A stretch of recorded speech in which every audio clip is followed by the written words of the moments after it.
Hello மக்களே. காலையில் எப்போவுமே ஆஃபீஸ் வந்துட்டு என்னோடய ஃபிஷ் டேங்கை செக் பண்ணுறது தான் என்னோடய வழக்கம். அதே மாதிரி இன்றைக்கி காலையில் வந்து செக் பண்ணும்போது அதில் 2 கப்பீஸ் வந்து இறந்து கிடந்துச்சு. கடந்த ஒரு வாரத்தில் வந்து 1 பை 1 ஒரு 5 கப்பீஸ் வந்து இறந்துச்சு. நான் ஒரு 10 கப்பீஸ் வாங்கி விட்டுருந்தேன். 5 பேரை 10 கப்பீஸ் வாங்கி விட்டுருந்தேன். அதில் 5 இப்போ இறந்துருச்சு, 5 தான் இருக்குது. கப்பீஸ் வந்து இறக்குறதுக்கு வந்து சில ரீசன்ஸ் இருக்குது. ஒன்று வந்து நீங்கள் அதிகமாக ஃபுட்டு கொடுத்தாலும் அது இறந்துடும்.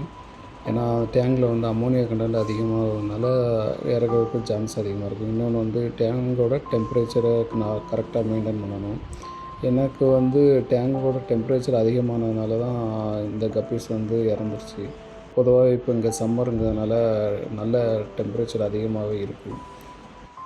நீங்களும் கப்பி ஃபிஷ் வளர்க்குறீங்கன்னா இதை ஃபாலோ பண்ணிக்கோங்க. ஃபுட்டை வந்து அளவாக கொடுங்க. அளவாக கொடுத்துட்டு டேங்கோட டெம்பரேச்சர் வந்து கரெக்டாக மெயின்டைன் பண்ணுங்கள். மெயின்டைன் பண்ணிங்கனாலே உங்களுக்கு கப்பீஸ் நல்லா நிற்கும். நன்றி.